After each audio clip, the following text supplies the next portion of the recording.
अभी तक के लेक्चर्स में आपने देखा था कि वेक्टर और स्केलर क्वांटिटीज़ क्या होती हैं। वेक्टर क्वांटिटीज़ वो क्वांटिटीज़ थी जिनको डिस्क्राइब करने के लिए आपको डायरेक्शन और मैग्नीट्यूड दोनों की हेल्प चाहिए होती है। अब आपका आता है फोर्स। फोर्स एक वेक्टर क्वांटिटी है, दैट मीन्स हम फोर्स को डिफ़ाइन करने के लिए या कम्प्लीटली डिफ़ाइन करने के लिए उसको मैग्नीट्यूड और उसकी डायरेक्शन दोनों हमें चाहिए होती हैं। अब फोर्स होती क्या है? बल। बल क्या है? हम जो फोर्स होती है वो पुल या पुश करके, पुल उसको क्या करेंगे, खींचेंगे, या पुश उस पर दबाव डालेंगे। इस तरह से हम किसी भी बॉडी पर फोर्स जो है अप्लाई कर सकते हैं। ये ज़रूरी नहीं है कि लिविंग बॉडीज़ के बीच में ही हो। फोर्स जो होती है ना वो नॉन लिविंग बॉडीज़ के बीच में भी अप्लाई होती है, लिविंग और नॉन लिविंग के बीच में भी अप्लाई होती है। फॉर एग्ज़ाम्पल अगर हम लें कि मान लीजिए स्टॉर्म है, तूफ़ान आ रहा है, तो अगर हम तूफ़ान में खड़े हैं तो वो हवा जो तेज़ी से लगती है तो हमें अपने ऊपर एक प्रेशर फील होता है, यानी कि कह सकते हैं कि हमें अपने ऊपर एक बल का एहसास होता है, फोर्स का वहाँ पर फीलिंग होती है। तो वहाँ क्या हो रही है, हमारी बॉडी पर एक फोर्स अप्लाई हो रही है जो कि तेज़ विंड चलने की वजह से हो रही है। अगर हम किसी रस्सी से किसी ब्लॉक को बांध के लटकाते हैं तो वहाँ पर भी क्या होता है, उस ब्लॉक की वजह से रस्सी में एक टेंशन आ जाती है, तनाव आ जाता है, वो खिंच जाती है नीचे की तरफ। तो यानी कि ब्लॉक की वजह से रस्सी में एक बल लग रहा है और वहाँ पर ब्लॉक पर भी रस्सी की वजह से वो बल लग रहा है, क्योंकि टेंशन आएगी, नीचे की तरफ वेट जाएगा उसका। अगर हम बालों को हेयर करते हैं, मान लीजिए ड्राई हेयर्स हैं हमारे और हम उनमें कंघी कर रहे हैं, तो कंघी करने से क्या होगा, उसके बाद अगर हम छोटे छोटे जो है पेपर के पीसेस के पास में उस कॉम को लेकर जाएंगे तो आपने देखा होगा, बहुत ही यूजुअल सा एक्सपेरिमेंट है कि वो जो पेपर के पीसेस होते हैं वो कॉम की तरफ अट्रैक्ट होते हैं। तो यानी कि वहाँ पर भी एक आकर्षण का बल लग रहा है। तो ये जो फोर्सेस है, एक्चुअल में आप क्या कह सकते हो कि बल क्या है, दो ऑब्जेक्ट, चाहे वो लिविंग हो, नॉन लिविंग हो या लिविंग नॉन लिविंग हो, तो उनके बीच का जो एक इंटरेक्शन है उसी को आप क्या कह रहे हो, यहाँ पर बल कह रहे हो। बल की जो एसआई यूनिट होती है, जो एसआई मात्रक होता है इसका, वो होती है न्यूटन, जहाँ 1 न्यूटन 1 केजी मीटर पर सेकंड स्क्वायर के बराबर होता है। ये जो 1 न्यूटन की फोर्स है ये एक्चुअली क्या है, 102 ग्राम, 102 ग्राम का कोई भी मास या कोई भी बॉडी जिसका मास कितना है, 102 ग्राम है, उसको अर्थ के सरफेस पे होल्ड करने के लिए जितना भी बल हमें लगाना पड़ेगा उसी को हम क्या कहते हैं, जो 1 न्यूटन की फोर्स कहते हैं। 1 न्यूटन दैट मीन्स आपने एक जनरल सा फॉर्मूला पढ़ा होगा, F=m/a। अगर आप अर्थ के सरफेस पे कोई बॉडी रखते हैं तो उस पर जो ए है, जो एक्सेलरेशन है, वो अर्थ के ग्रेविटेशन की वजह से लगता है, जिसको हम कहते हैं एक्सेलरेशन ड्यू टू ग्रेविटी, गुरुत्वीय त्वरण स्मॉल g।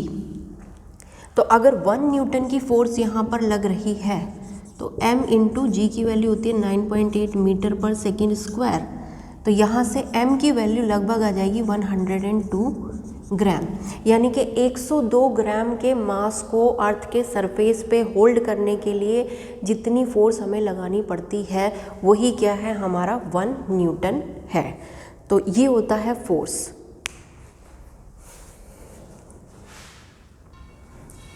अब अगर हम बात करते हैं फोर्स एंड मोशन, यानी कि मोशन में फोर्स को हम कैसे डिफाइन करेंगे, तो मोशन में फोर्स को हम कैसे डिफाइन कर सकते हैं कि फोर्स वो फैक्टर है, वो कारक है, जब हम किसी बॉडी पर अप्लाई करते हैं तो या तो वो उस बॉडी की पोजीशन को चेंज कर देता है या करने की कोशिश करता है। यानी कि जब भी हम किसी बॉडी पर, जैसे ये बोर्ड है, अगर मैं इस पर फोर्स अप्लाई इस तरह से करती हूँ तो ये क्या है, हमने यहाँ पर एक फैक्टर अप्लाई किया जो क्या कर रहा है, इस बोर्ड की पोजीशन को चेंज कर रहा है या करने की कोशिश कर रहा है। या मैं किसी टेबल पे अगर फोर्स लगाती हूँ, उसको पुश करती हूँ, तो उससे क्या होगा, या तो वो टेबल डिस्प्लेस हो जाएगी, अपनी पोजीशन से अलग हो जाएगी, या फिर वो वहीं पर रहेगी। डिपेंड करेगा कि मैं कितनी फोर्स अप्लाई कर रही हूँ।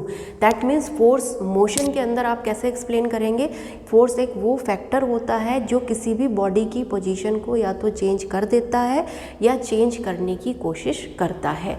न्यूटन ने मोशन को डिस्क्राइब करने के लिए 3 इक्वेशंस, 3 लॉज दिए थे। वो 3 लॉज क्या हैं, पहला लॉ है आपका लॉ ऑफ इनर्शिया, जड़त्व का नियम, इसी से निकल के आएगा आपका जो फोर्स हम किसी बॉडी पे अप्लाई करते हैं, इन्हीं लॉस की हेल्प से हम डिफाइन कर पाएंगे कि उस फोर्स को आप एक्चुअली कैसे निकाल सकते हो। तो न्यूटन का जो पहला नियम है वो है लॉ ऑफ इनर्शिया, जड़त्व का नियम। जड़त्व का नियम क्या कहता है कि किसी भी कोई भी बॉडी अगर रेस्ट में है तो वो रेस्ट में ही रहेगी, यानी कि अगर वो कैसी है, रुकी हुई है तो रुकी हुई ही रहेगी। और अगर एक समान गति से चल रही है, दैट मीन्स अगर यूनिफॉर्म मोशन से मूव कर रही है तो यूनिफॉर्म मोशन से ही मूव करती रहेगी जब तक बाहर से आप कोई फोर्स उस पर अप्लाई नहीं करते हो। दैट मीन्स किसी भी बॉडी की जो भी स्थिति है वो वैसी ही रहेगी, अगर वो रेस्ट में है तो रेस्ट में ही रहेगी, अगर वो यूनिफॉर्म मोशन में है तो यूनिफॉर्म मोशन में ही रहेगी, जब तक आप उस पर कोई एक्सटर्नल फोर्स अप्लाई नहीं करते हो, बाहर से कोई फोर्स उस पर, कोई बल उस पर नहीं लगाते हो। यूनिफॉर्म मोशन का मतलब क्या हुआ कि जब आपकी जो स्पीड है, जो वेलोसिटी है, वो कांस्टेंट रहे।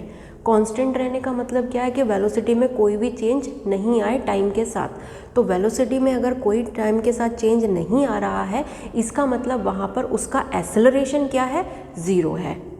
एक्सेलरेशन ज़ीरो यानी कि F इज इक्वल्स टू क्या हो गया, ma होता है, that means F is equals to हो गया आपका ज़ीरो। लॉ ऑफ इनर्शिया क्या कहेगा, अगर यूनिफॉर्म मोशन है या रेस्ट है तो दोनों ही कंडीशन में a क्या हो गया आपका ज़ीरो, जो त्वरण होता है, that means F is equals to ma is equals to क्या हो गया, ज़ीरो।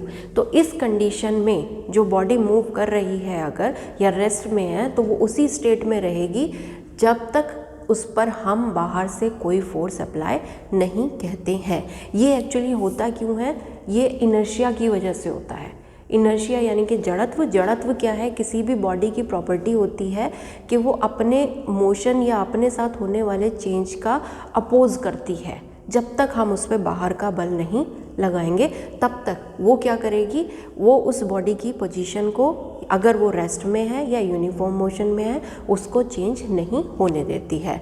दूसरा लॉ क्या कहता है यहाँ पर कि F जो होता है, अगर हम कोई बॉडी मोशन में है तो जो उस पर फोर्स अप्लाई की गई है वो उसके संवेग परिवर्तन की दर के बराबर होती है, rate of change of linear momentum. P यहाँ पे लीनियर मोमेंटम को शो कर रहा है। देखिए मोमेंटम जो होता है P, इसको हम लिख सकते हैं m into V, mass into velocity. कोई भी बॉडी जो मूव कर रही है उसका मास अगर हम उसकी वेलोसिटी के साथ मल्टीप्लाई कर देते हैं तो हमें मोमेंटम मिल जाता है। तो सेकेंड लॉ ऑफ न्यूटन का सेकेंड नियम क्या कहता है कि कोई भी बॉडी जो मोशन में है उस पर जो फोर्स अप्लाई होती है वो उसके लीनियर मोमेंटम के रेट ऑफ चेंज के बराबर होती है। क्या लिख सकते हैं, मान लीजिए कोई बॉडी है जिसका मास आपको क्या मिला हुआ है, m मास की बॉडी है जिसकी पहले वेलोसिटी u थी और किसी t टाइम के बाद इसकी वेलोसिटी हो गई v। तो यहाँ पर जो आपका मोमेंटम में चेंज होगा, पहला मोमेंटम p1 क्या हो गया, m इंटू यू, और दूसरा मोमेंटम p2 क्या हो गया, m इंटू वी। तो मोमेंटम में चेंज कितना आ गया, p, डेल्टा p से अगर आप रिप्रेजेंट कर रहे हो p2 माइनस p1 यानी कि mv माइनस mu, इसको आप लिख सकते हैं mv माइनस u लिख सकते हैं। ठीक है, अब अगर इस मोमेंटम को हम क्या करें, दोनों तरफ टाइम से डिवाइड कर दें। यहाँ पर हम डेल्टा p को भी मान ली v माइनस यू को भी डेल्टा v लिख सकते हैं, चेंज इन वेलोसिटी। तो ये हमने लिख दिया। अब मान लीजिए ये जो प्रोसेस हुआ वो डेल्टा t टाइम में हुआ, यानी कि पहले t1 टाइम था फिर t2 टाइम है, तो ये t2 माइनस t1 के बराबर है। और इस इक्वेशन को दोनों तरफ अगर हम डेल्टा t से डिवाइड करते हैं तो हमें मिलेगा delta p over delta t is equals to m delta v over delta t। तो न्यूटन का सेकेंड नियम क्या कहता है कि rate of change of momentum जो होगा वो किसके बराबर होगा, जो भी बॉडी मूव कर रही है उस पर लगने वाली फोर्स के बराबर। तो ये हो गया आपका F is equals to delta p over delta t, जो आपका आ गया m into delta v over delta t। और आपको पता है rate of change of velocity is acceleration, त्वरण होता है। जो भी आपकी वेग परिवर्तन की दर होती है उसी को हम त्वरण कहते हैं। तो इसको हम लिख सकते हैं m इंटू a। लास्ट जो इसका लॉ है न्यूटन का वो है action reaction law. Action reaction law क्या कहता है कि हम किसी बॉडी पर जितनी भी फोर्स लगाते हैं वो बॉडी भी हम पर उतनी ही फोर्स लगाती है लेकिन अपोजिट डायरेक्शन में। मान लीजिए कोई भी ब्लॉक अगर आप किसी टेबल पे रखते हैं, ये कोई टेबल है, इस पे आपने क्या रखा हुआ है, एक ब्लॉक रखा है, तो इसका वेट नीचे की तरफ एक्ट करेगा और रिएक्शन जो होगी, प्रतिक्रिया जो होगी वो आर ऊपर की तरफ। तो आर यहाँ पर किसके बराबर होगा, mg के बराबर होगा।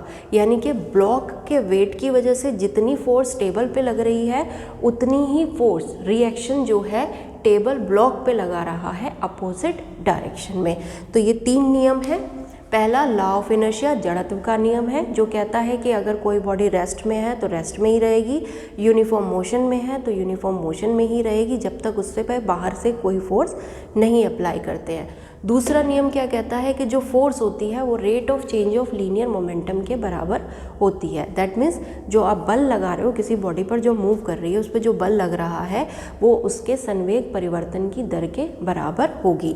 और तीसरा नियम क्या कहता है, action and reaction law. That means कि कोई बॉडी किसी दूसरी बॉडी पर जितनी फोर्स लगाती है जब वो कांटेक्ट में होते हैं तो उतनी ही फोर्स वो दूसरी बॉडी पहले वाली बॉडी पर भी लगाती है अपोजिट डायरेक्शन में। तो ये हो गई आपकी फोर्स।